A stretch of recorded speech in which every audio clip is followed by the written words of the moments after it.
Hello everybody again, my name's Ryan. This time we've got the face cam on so you can see my ugly mug. So I'll be following on from last week's video that we was talking about the fat-free mass index. Now we're going to be talking about how to sort of use other methods to spot a sort of steroid or performance enhancing drug user. So again, we've got the king of fake natties, Armstrong, who said, "I've never used PEDs after a decade of usage." So what we're mainly going to be talking about is these sort of ways to spot a fake natty, to call them that, in more of like the weight training world. So you can't really identify or apply these sort of signs to people who aren't strength training, like Armstrong. So we've got a number of physiological and behavioural sort of signs that we can look for. The first one is somebody's trapezius size. Now, why would we look at someone's trapezius size? Well, if we look at the androgen receptors in a muscle, the higher the number of androgen receptors, the more amount of androgens. Well, for those of you who don't know, an androgen is a male sex hormone, like testosterone, which people inject to improve their performance. So if we look at the diagram here, we've got a testosterone molecule and then we've got an androgen receptor. So normally, under normal circumstances, the testosterone will bind to this androgen receptor and then this will come inside the nucleus and then cause an increase in transcription and then an increase in translation. And what that means is basically it means that we'll increase in amount or rate of proteins being built, so an increase in muscle mass. So if we inject steroids, the trapezius muscle has more of these androgen receptors. So what that means is that we can have more testosterone binding to all these different ones, so it's sending off more signals to increase transcription and translation, so we have higher rate of muscle protein synthesis in the trapezius. So somebody's trapezius will grow at a much faster rate than some of the other muscles, particularly in their vastus lateralis, is what the author KD looked at. They compared the androgen receptor density in the traps and in the quads. So if somebody's got a bit of an unbalanced physique, high, like big upper back and shoulders, then that's a bit of a sign that they might be using some PEDs. Next up we've got is acne. So a paper by Melnick et al. Found that around half the people who use steroids will find that they get some sort of acne. So here we've got Dennis Wolf. We can see that he's got developed a little bit of acne around his back, and it's quite noticeable.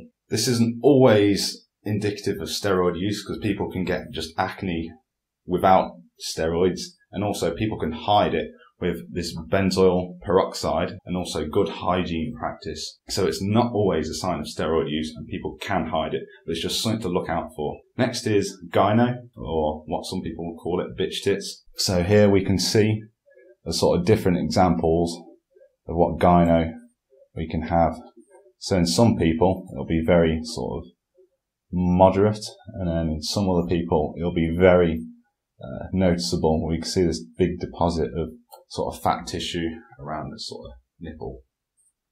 So this happens when somebody's androgen levels and estrogen levels not in the normal range. Usually it's an increased estrogen level, which is what gives somebody more female characteristics like an increase in breast tissue. But again, this can also be hidden with aromatase inhibitors. Their function is to reduce the amount of estrogen, so then we don't get any of these side effects. And then also we've got muscle fullness. So whenever you see a picture of a drug user, you'll see that the muscles look 3D. They have that sort of photoshopped look. They look really grainy. So to make a comparison, we've got what I believe is to be a natural bodybuilder here. You can see they're quite flat. They're not very full. They've still got a fair bit of size. The amount of leanness is just not as comparable to what I think here is a sign of steroid usage. On the right, we can see the muscles are very full, very round, and we've got that 3D look. And that could be down to a couple of things. Firstly, if somebody's got a higher muscle mass, then that's going to make them look a lot bigger and fuller, and they can retain muscle mass by being very lean because of the increased drugs. So they can have muscle mass in the first place and also keep more muscle mass being lean. And secondly, they've got certain types of androgens which allow you to sort of store more intracellular water.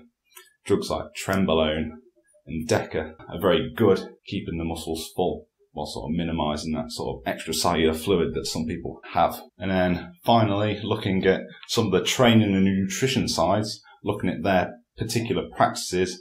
Are they up to date with the research, and are they doing everything optimally to pack on the most amount of muscle mass possible? So firstly, if these people are doing body part splits and they're getting absolutely massive, it's quite a decent sign actually that they could be using something, because training every body part once a week is actually quite good for people who are using steroids and not for like drug-free people. And also if they're using extremely high volumes again, it sort of goes hand in hand. If they can train with high volumes and respond well to them, that's something that we can typically see with steroid usage. And then if they can train with high volumes, that's because the steroids allow them to have the recovery for that. And then the lack of periodization. Some people like to argue that you don't need periodization to build muscle. I don't personally think that. I think you actually need some sort of periodization or some sort of variation in your training to actually maximize muscular sort of adaptations. So if people are just coming in and doing any old shit to sort of shock the muscles or whatever they call it,